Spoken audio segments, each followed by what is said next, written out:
How's it going, guys? So first, I guess I should apologise about this wind sound that you're going to hear. I just wanted to be you guys to be able to hear the sound of the tyres as I was going around, so you could see they were spinning the whole time. And we're actually able to get proper drifting out of the Segway with this mod. So it's a pretty good mod. The extra power down low. I'll just let you listen.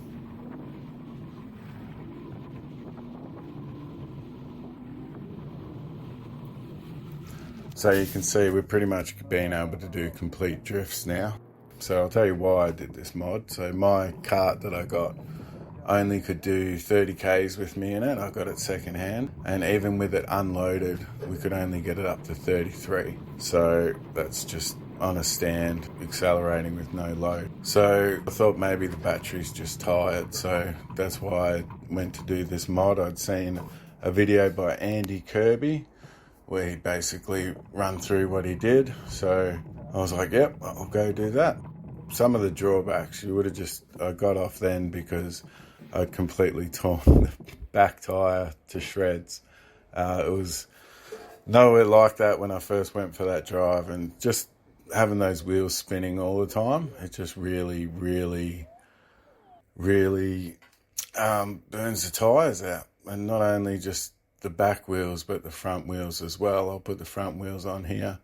You can see how, if you look in the bottom right of that tyre, you'll see there's like a massive, it's probably about 1 centimetre, 2 centimetres, probably the width of your little finger, I guess.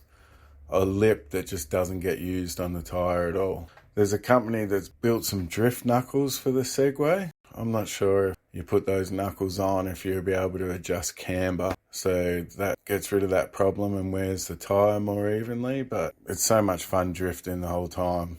You just end up drifting the whole time and chewing your tyres up. So a drawback is you're going to go through tyres. In a bit I'm going to do snakies just out the front of my house, and you could do that like the whole way up the street. There's that much power and it just stays there the whole time. The benefits really, once I put the battery in, it still would only reach the same 33 kph unloaded, but when I was sitting in it, instead of going 30, I could now get to 31. So in this session, I probably drove full throttle for like 40 minutes the whole time, and a lot of the time I took my son on for a drive as well. So 20 kgs over the weight limit, I guess, by that stage. Right on the weight limit. I reckon I got 40 minutes full throttle before I noticed it dropping off at all, and even then it was still probably like it used to be. And I lost 1 bar on the battery, so you could drive for ages. Certainly longer than you want to anyway, at the rate you can go through your tyres. Okay, so what I actually did for the mod, all you're doing is exactly like Andy Kirby did.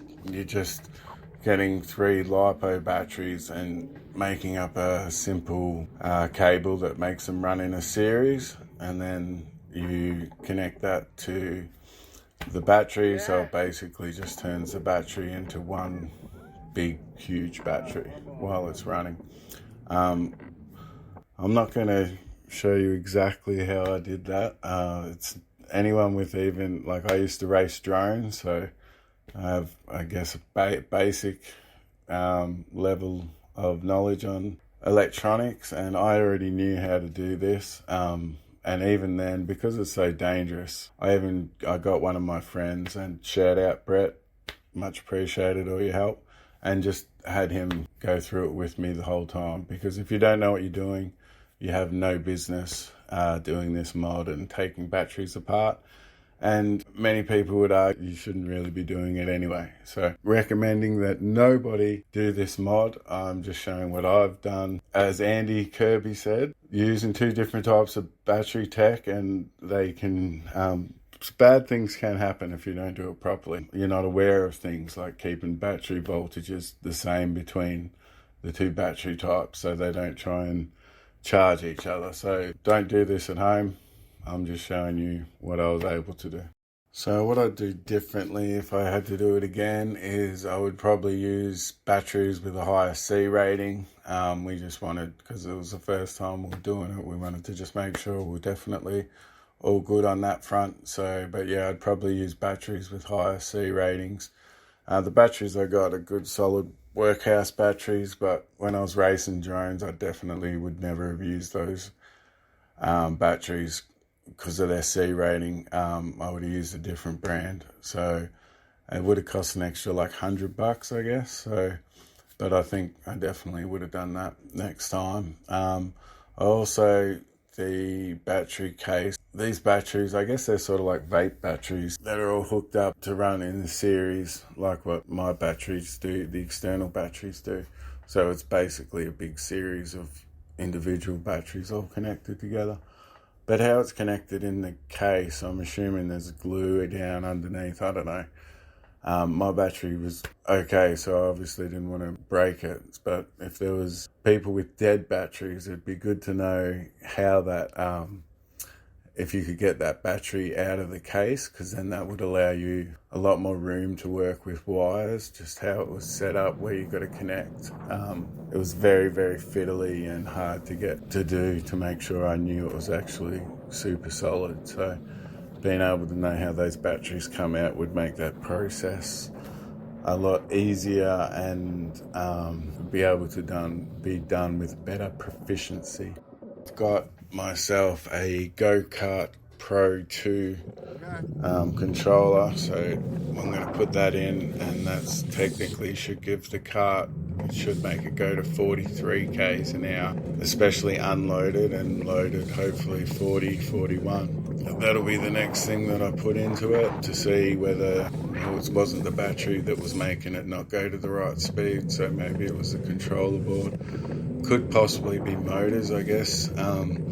Doing this mod, the Segway motors on each wheel do get, well, they get quite warm. I wouldn't say they get hot, but they definitely get quite warm because they're just working really hard, especially if you're just drifting it like crazy the whole time, like what I do when I get in it. So 40 minutes of that, of course, it's going to get warm. Possibly might be the motors. We'll see once we put this new controller in it, and we'll see if we get any extra speed or power out of it. But anyway, awesome mod.